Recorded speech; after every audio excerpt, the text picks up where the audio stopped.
नमस्कार सभी साथियों को, सभी को राम राम, सभी को खम्मा गणी, राधे राधे। सभी भावी शिक्षक एक बार हो जाइएगा तैयार दोस्तों। अब अगला जो समय बचा है, लगभग हमारे एग्जाम के हमारे पास 45 दिन के आसपास बचे हैं और 45 दिन 45 टेस्ट, और वो रहेंगे आपके किसके दोस्तों? REET mains exam 2026। चाहे आप लेवल 1 से हो, चाहे आप लेवल 2 से हो, लेवल फर्स्ट एंड सेकंड दोनों के लिए यह है, जिसमें राजस्थान जीके, शैक्षिक परिदृश्य, समसामयिकी, शिक्षा, मनोविज्ञान और कंप्यूटर, ये दोनों में कॉमन है बेटा। और इन कॉमन का ही ये 45 टेस्ट आपके लिए आएंगे। 45 टेस्ट मानकर विश्वास दिलाता हूं कि ये जो विषय है ना, इनका क्वेश्चन बार नहीं जाएगा। एक सीट अगर ध्यान से आपने 45 टेस्ट दे दिए तो एक सीट आपकी पक्की है। ये नहीं आप इस वीडियो पर आए हो, इस वीडियो पर आए हो तो एक बार अपने मित्रों तक पहुंचाने का काम करो। हर एक साथी अगर लाइब्रेरी में बैठे हो और आपके साथ रीट की कोई तैयारी कर रहा है तो उसको भी बताओ कि ये वीडियो, ये क्वेश्चन आप जरूर देख लें, क्योंकि यहां से पेपर आएगा। दूसरी बात, लास्ट रीट में जिस प्रकार के क्वेश्चन पूछे गए थे उनका भी बेजोड़ समावेश इनके अंदर आपको देखने को मिलने वाला है दोस्तों। तो ये कौन सा हमारा मॉडल पेपर 1 है दोस्तों। अब देखो यहां पर अगली बात आती है कि ये सभी मॉडल पेपर आपको मिलेंगे रीट मेंस 2026 मॉडल पेपर के नाम से जो प्लेलिस्ट बनेगी उसके अंदर दोस्तों। तो वहां से आप सभी मॉडल पेपर है वो अटेंड कर सकते हैं। चलो एक बार सभी साथी, शुरुआत के अंदर रामबाण है तो लेकर राम जी का नाम, क्लास को कर दो लाइक, कमेंट करके बता दो आप लेवल 1 या लेवल 2 से किसकी तैयारी में लगे हुए हैं दोस्तों। चलो भाई, आज के टॉपिक के जो टेस्ट है हमारा, ये इसमें टॉपिक रहेंगे राजस्थान की उत्पत्ति, राजस्थान की प्राचीन सभ्यता, कालीबंगा और आड़, स्थापत्य कला, प्रतीक चिन्ह, शैक्षिक शिक्षण अधिगम के नवाचार, समसामयिक मार्च 2024 का करंट अफेयर्स, शिक्षा मनोविज्ञान में अर्थ क्षेत्र विशेषताएं और कंप्यूटर का परिचय। ये सभी टॉपिक है, इनका ये टेस्ट आपके रहने वाला है दोस्तों।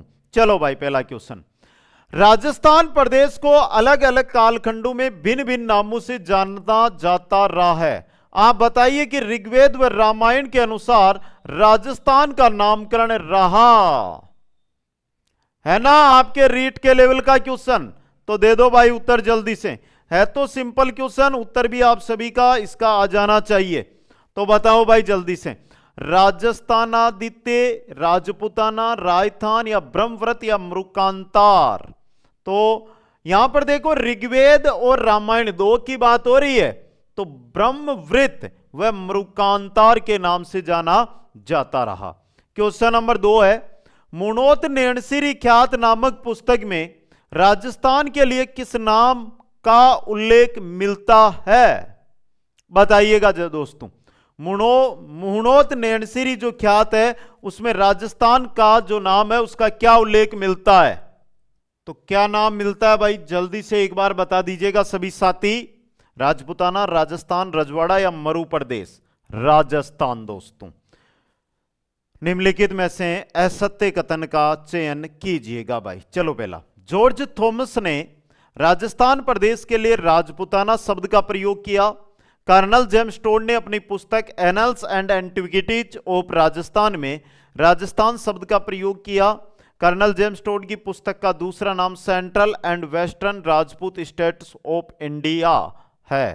तीनों ही सही है भाई, यहां पे ऑप्शन डी है जो आपका यहां पे क्या रहेगा, सही रहेगा।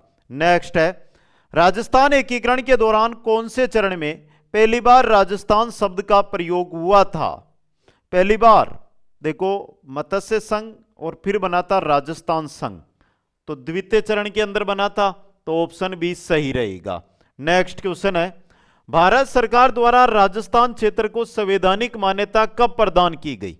भारत सरकार ने राजस्थान क्षेत्र को संवैधानिक जो मान्यता है ये कब दी थी? ये दी 26 जनवरी 1950 को, 26 जनवरी 1950 को। नेक्स्ट क्वेश्चन है, राजस्थान का निर्माण किस संतति का भाग है? राजस्थान का जो निर्माण है गोंडवाना, अंगारा लैंड, इनमें से किसका है? गोंडवाना लैंड का। किसका है? गोंडवाना लैंड का। क्वेश्चन नंबर 7 है, राजस्थान स्थित थार मरुस्थल किसका अवशेष है? राजस्थान में थार का मरुस्थल हमें देखने को मिलता है। यह थार का मरुस्थल किसका अवशेष है, यह आपको पूछा गया है। किसका अवशेष है भाई? यहां पर खारे पानी की झीलें हैं, मतलब 33 सागर का क्या है, ये अवशेष है दोस्तों। नेक्स्ट क्वेश्चन, निम्नलिखित में से असुमेलित युग्म का चयन कीजिएगा। जो असुमेलित है वो आपको यहां पर बताना है। अरावली प्री कैम्ब्रियन युग, दक्षिणी पूर्वी पठार क्रिटेशियस युग, पूर्वी मैदान प्लीस्टोसिन प्रारंभिक युग। ये तो तीनों ही असुमेलित है भाई, डी ऑप्शन, तीनों ही असुमेलित है, उपयुक्त सभी। क्वेश्चन नंबर 9, वर्तमान तंदूर के समान चूल्हे का साक्ष्य किस पुरातात्विक स्थल से प्राप्त हुआ है? वर्तमान में तंदूर के समान चूल्हे का जो साक्ष्य है वह किस पुरातात्विक स्थल से प्राप्त हुआ है? कालीबंगा, आहाड़, बालाथल या लाचूरा? बताओ भाई जल्दी से। तो कुचामन ऑनलाइन क्लासेज जो एप्लीकेशन है वहां पर ध्यान से देख लेना। मैं रीट मेंस की बात करूंगा। रीट मेंस का अगर आप लाइव बेच ज्वाइन करके अपनी थ्योरी भी अभी तक नहीं पढ़ पाए तो थ्योरी पढ़ सकते हो, और मात्र 99 रुपये में आपको क्या मिल जाएगी? टेस्ट सीरीज, हर एक विषय की लेवल 1 या लेवल 2 की, और जीके पेपर की भी मिल जाएगी। तो जो भी साथी ज्वाइन करना चाहता है कुचामन ऑनलाइन क्लासेज ऐप, देखो समय है 45 दिन, टेस्ट भी देना जरूरी है, तो क्यों ना आप सभी साथी टेस्ट सीरीज जरूर ज्वाइन करें। और इसका सही रहेगा कालीबंगा। इसका सही क्या रहेगा बेटा? कालीबंगा सही रहेगा। अगला क्वेश्चन देखिएगा, नेक्स्ट है, आड़ में प्राप्त लाल रंग के मृद भांडू पर किस विधि से अलंकरण किया जाता था? उकरण विधि, चिपकाई विधि, त्रास विधि या उवत सभी? उपरोक्त सभी है यहां पर, उपरोक्त सभी, यहां पर उपरोक्त सभी है बेटा। तो देखो उकरण विधि या उपकरण विधि थी ये चिपकाई विधि और ये तरासकर विधि, तीनों विधियों से काम में लेते थे, तो उपरोक्त सभी। क्वेश्चन नंबर 11, ओजियाना बुल है। ओजियाना बुल क्या है भाई? देखो सिलेक्टेड क्वेश्चन है एग्जाम की दृष्टि से। ओजियाना बुल सफेद चित्रित बेल था, सफेद चित्रित बेल था ये। नेक्स्ट है, बलुए पत्थर के सिलबट्टे, मातृदेवी व बेल की मृण मूर्ति तथा स्फटिक के उपकरण किस पुरातात्विक स्थल से प्राप्त हुए हैं? बताओ भाई। ये सभी नगरी, बेराट, कालीबंगा या आहाड़ कहां से प्राप्त हुए हैं? ये सभी आहाड़ से प्राप्त हुए हैं। नेक्स्ट क्वेश्चन है, निम्न में से किस सभ्यता का संबंध ईरान से माना जाता है? वह सभ्यता जिसका संबंध ईरान से माना जाता है, जिस प्रकार के ईरान में पानी पीने के यंत्र होते हैं वैसे के वैसे ही यहां पर जो है हमें मिले हैं, और वो सभ्यता कौन सी है? आपकी आड़ सभ्यता है। कौन सी है? आड़ सभ्यता। नेक्स्ट है, दो मुंह का चूल्हा व बहुत प्रकार के बर्तनों के साथ सिलबट्टा व पेन निम्नलिखित में से किस स्थान से खुदाई में मिले हैं? तो सिलबट्टे को लेकर हमने पहले भी क्वेश्चन देख लिया है, फिर आ गया है, और सही रहेगा आपका आहाड़। कौन सी सभ्यता? आड़ सभ्यता। नेक्स्ट है, आड़ सभ्यता के संबंध में असत्य जो असंगत कथन है उसका चयन कीजिएगा। पहला, इस सभ्यता स्थल के उत्खनन का कार्य सर्वप्रथम 1953 ईस्वी में अक्षय कीर्ति व्यास के नेतृत्व में हुआ। यह सभ्यता लगभग 4000 वर्ष पुरानी मानी जाती है। यहां से बस्तियों के 8 स्तर मिले हैं। यहां से प्राप्त एक मुद्रा पर एक और त्रिशूल तथा दूसरी ओर अपोलो देवता अंकित है जो तीर तर्कस युक्त है। यहां से प्राप्त ललितासन में नारी की मृण मूर्ति मिली है, यह गलत दिया हुआ आपका। पहला, दूसरा, तीसरा सही है, चौथा यहां पर गलत है। नेक्स्ट क्वेश्चन है, कालीबंगा सभ्यता स्थल के संबंध में असत्य कथन का चयन कीजिएगा। चलो भाई, कालीबंगा की खुदाई से उत्खनन के 5 स्तर मिले, एकदम सही है। इस स्थल से संबंधित पुरातत्व वेदा एन घोष, बी के थापर, जेवी जोशी, एमडी खर्रे, बीबी लाल, ये 5 ही थे भाई। कालीबंगा से स्वास्तिक का चिन्ह मिला है, गोल कुआ मिला है, तांबे का वृषभ बेल मिला है, शल्य चिकित्सा के प्रमाण, फर्श पर अलंकृत ईंटें आदि साक्ष्य प्राप्त हुए हैं। कालीबंगा से पूर्ण समाधिकरण के साक्ष्य नहीं मिले। मिले भाई पूर्ण समाधिकरण के। यहां पर कालीबंगा स्वतंत्र भारत का प्रथम पुरातात्विक स्थल है, यह भी गलत है। पहला दूसरा तीसरा सही है, चौथा और पांचवा गलत है। तो पूछा भी असत्य है, चौथा और पांचवा है, तो ऑप्शन सी आपका यहां पे क्या रहेगा, सही रहेगा। Question number 17, HD. सांकलिया की पुस्तक प्री हिस्ट्री और प्रोटो हिस्ट्री ऑफ इंडिया के अनुसार किसने कालीबंगा को सिंधु सभ्यता की मध्य तीसरी राजधानी कहा है? किसने कहा है? बीबी लाल ने। अब यहां पर आपको ध्यान यह देना है, देखो आप दशरथ शर्मा भी पढ़ते हो, लेकिन यहां पर एच.डी. सांकलिया की पुस्तक के अनुसार बात हो रही है, एच.डी. सांकलिया की पुस्तक के अनुसार। नेक्स्ट है, असुमेलित युग्म का चयन कीजिएगा। देखो भाई, गोरे व कोटे आड़ सभ्यता से प्राप्त हुए। गोरे व कोटे, दोरे परकोटे के साक्ष्य कालीबंगा में है, मालव सिक्के नगर में है, लकड़ी की नालियां बागोर में नहीं कालीबंगा में, लकड़ी की नालियां कालीबंगा के अंदर है। नेक्स्ट क्वेश्चन है, निम्नलिखित में से कहां पर पुरावशेषों के संरक्षण हेतु संग्रहालय की स्थापना की गई है? कहां पर की गई है? कालीबंगा के अंदर। कहां की गई है बेटा? कालीबंगा के अंदर। नेक्स्ट क्वेश्चन देखो, कुंभलगढ़ दुर्ग का शिल्पी कौन था? कुंभलगढ़ दुर्ग का शिल्पी था अत्रि। कुंभा संप्रति या मंडन नहीं, अत्रि, कवि अत्रि। अगला क्वेश्चन, इतिहास प्रसिद्ध सिवाना दुर्ग किस जिले में स्थित है? सिवाना। अब देखो भाई, आप यहां पर बाड़मेर करोगे या जालौर करोगे? बताओ मेरे को जल्दी से। देखो बाड़मेर, जोधपुर, डूंगरपुर, जयपुर, 4 ऑप्शन है, तो बताओ कौन सा जिला करोगे? तो मेरे लाडलू थोड़ा सा आपको ध्यान रखना पड़ेगा। सिवाना किले की बात हो रही है, जहां पर एके ने अटैक किया था 1308 के अंदर। 1311 में तो जालौर कर दिया था, और ये बाड़मेर, और अब आ गया ये बालोतरा में। ऑप्शन के अकॉर्डिंग आपके बाड़मेर सही रहेगा। अगला क्वेश्चन सुमेलित कीजिएगा, बहुत अच्छा क्वेश्चन है भाई। जयगढ़, बूंदी का किला, आमेर का किला, हवा महल। जयगढ़ किले का निर्माण सवाई जयसिंह ने करवाया। बूंदी का किला है, इसका निर्माण करवाया था बरसिंह हाड़ा ने। और आमेर का किला मानसिंह ने। और हवा महल लालचंद उस्ता वास्तुकार था इसका। 2, 3, 4, 1। ऑप्शन डी करेक्ट रहेगा, डी ऑप्शन सही रहेगा। नवलखा किला, गागरोन किला, मनोहर थाना व गढ़ पैलेस कहां स्थित है?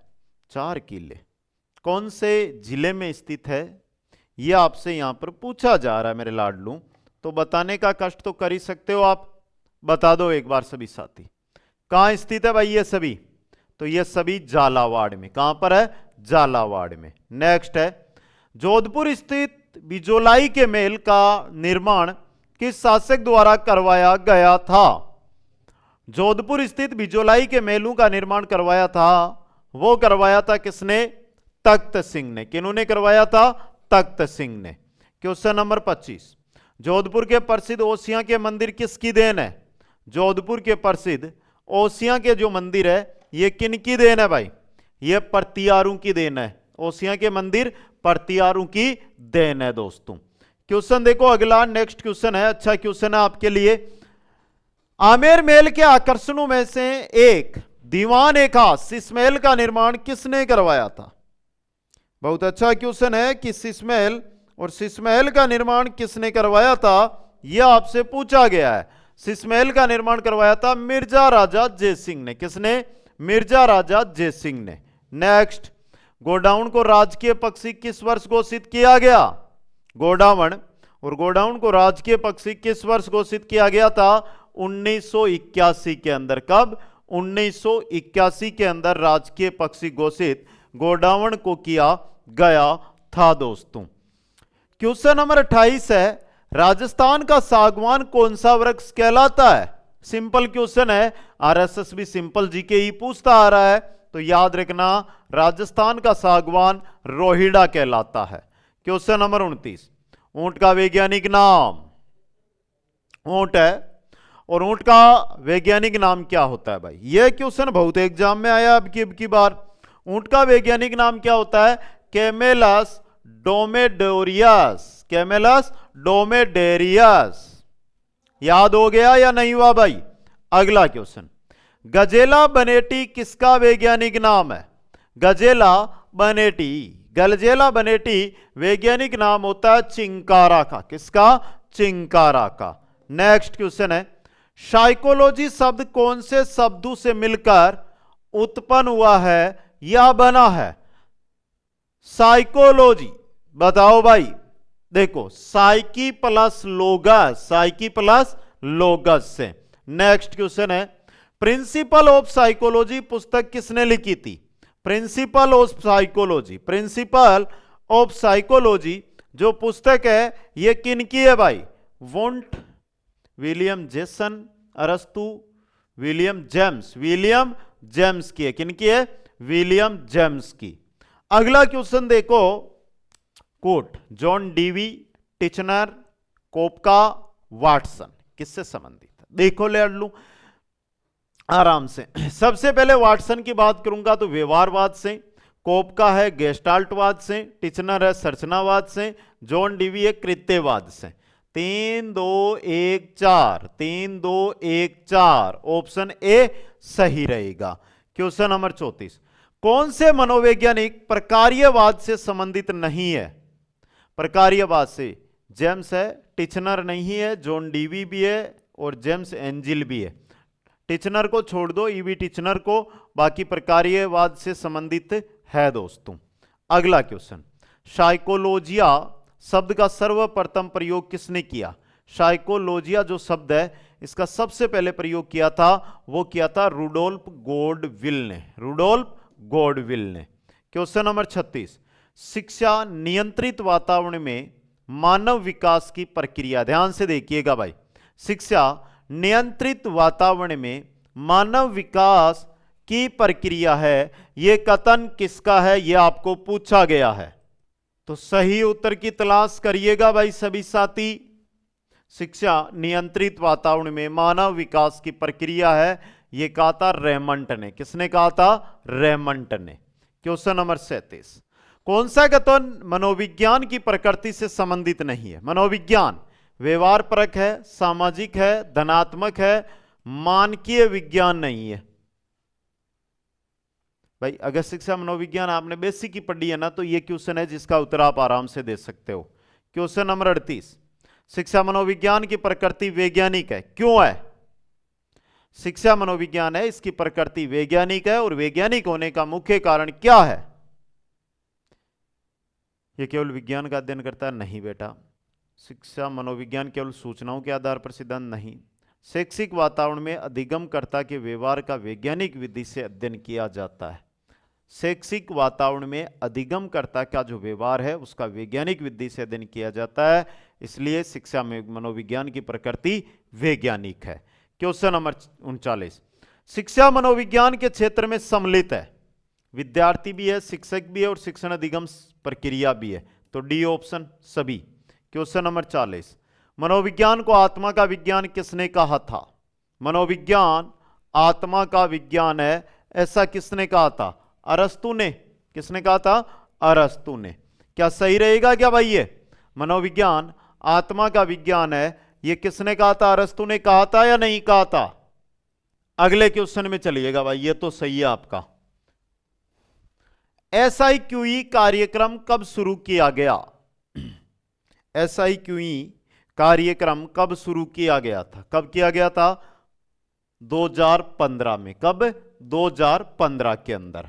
नेक्स्ट क्वेश्चन है, सुमेलित करो, दीक्षा प्रोग्राम, राइज प्रोग्राम, इस्माइल कार्यक्रम और शिक्षा दर्शन, ये कब प्रारंभ हुए? ये आपसे यहां पर पूछा गया है दोस्तों।